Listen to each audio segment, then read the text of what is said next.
Bonjour, je suis Didier Mazier, je vous souhaite la bienvenue dans ce deuxième épisode de notre petite série consacrée à la création graphique. Nous allons maintenant nous intéresser à la couleur. Alors en préambule, on va dire qu'il n'y a pas de belles et de mauvaises couleurs. Nous allons volontairement travailler ici avec les couleurs très très simples qui sont livrées par défaut avec le logiciel dans lequel nous travaillons, qui est Illustrator.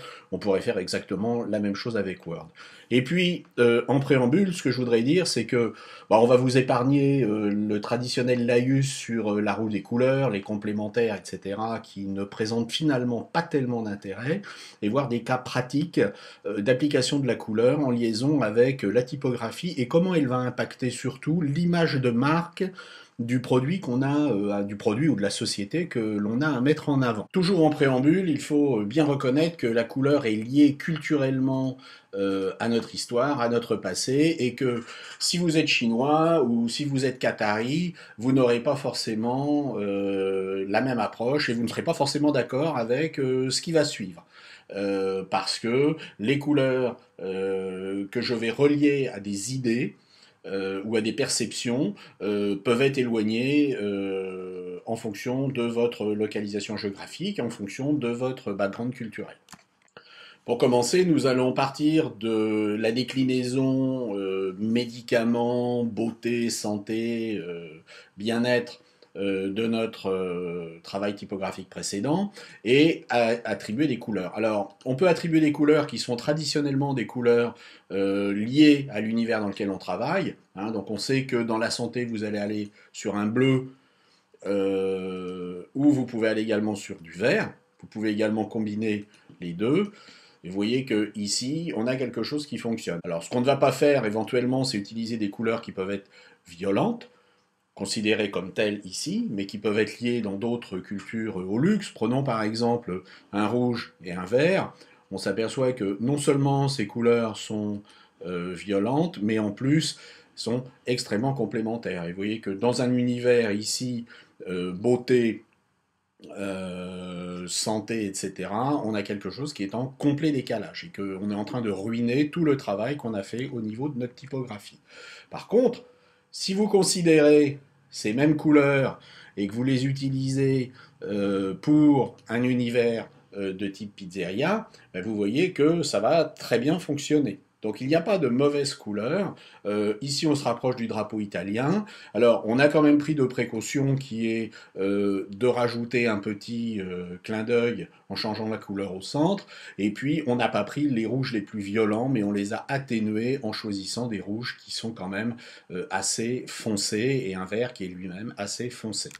Donc, si on revient à notre environnement beauté, santé, on va pouvoir utiliser des couleurs soit qui sont dans l'univers de référence, c'est-à-dire la couleur en fait de la médecine, hein, qui est bleue si on est dans le médicament, mais on peut aller aussi vers des couleurs qui sont des couleurs beaucoup plus typées, par exemple, pourquoi pas aller sur des mauves, violets, qui eux vont très très bien fonctionner avec le vert. Vous voyez, je n'ai rien tangé au niveau du vert, j'étais sur un rouge qui était beaucoup trop violent, et le simple fait de passer ici sur une couleur qui reste dans le rouge, donc qui reste dynamique d'une certaine manière, mais qui contient du bleu, et vous voyez que ici, ça pourrait tout à fait fonctionner pour une ligne de beauté, peut-être pas de très très haut de gamme, mais dans la distribution, on pourrait tout à fait voir ce genre d'enseigne. Si on passe à l'univers du luxe, on va travailler de manière peut-être un petit peu plus fine et aller chercher des couleurs qui ont un rapport avec l'activité. Alors admettons que notre société ici soit peut-être dans la maroquinerie, on va très simplement aller vers des couleurs qui sont des couleurs chaudes, qui peuvent être des couleurs de terre, qui vont évoquer le cuir. Vous voyez qu'ici, on a quelque chose qui fonctionne très très bien. Et puis, pour la baseline, plutôt que d'aller chercher une couleur complémentaire, on va travailler dans des systèmes achromatiques, c'est-à-dire sans couleur, simplement avec des niveaux de gris. Et vous voyez qu'ici, on a résolu très rapidement le problème.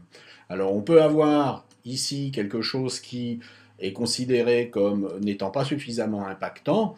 Donc après, rien n'empêche d'utiliser des couleurs qui seraient des couleurs extrêmement fortes, pourquoi pas.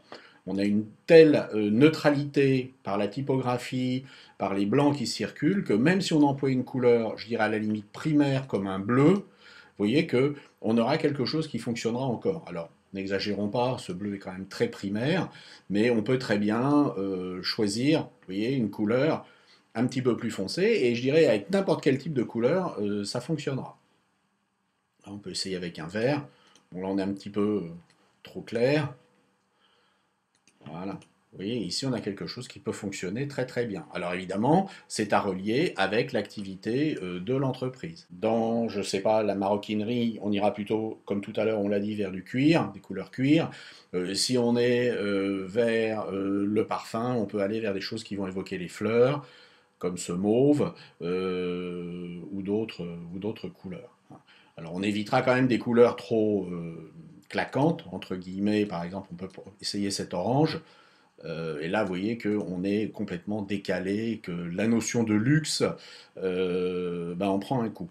Avec quand même une exception, si on est dans l'alimentaire, eh bien, on aura quelque chose ici qui pourra évoquer éventuellement les aspects un peu crémeux. Et vous voyez que ça peut très bien fonctionner. Donc on se rend bien compte qu'il n'y a pas de bonne et de mauvaise couleur. Alors si par exemple on va avoir la même société mais sur du déménagement, on voit qu'on peut très bien ici utiliser des couleurs qui sont extrêmement fortes, extrêmement violentes, qui ne fonctionneraient peut-être pas dans du luxe, mais qui vont tout à fait fonctionner dans un univers qui va être un univers de force, d'énergie, de déplacement.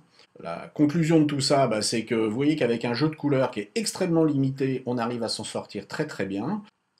Nous allons voir dans le prochain épisode comment avancer plus finement sur le choix des couleurs, notamment lorsque vous avez des doutes ou lorsqu'une couleur est imposée. Nous nous servirons notamment des différents outils qui sont à notre disposition, comme Adobe Couleur ou autres, grâce auxquels nous pourrons travailler beaucoup plus facilement. Eh bien, merci de votre attention et puis à la prochaine.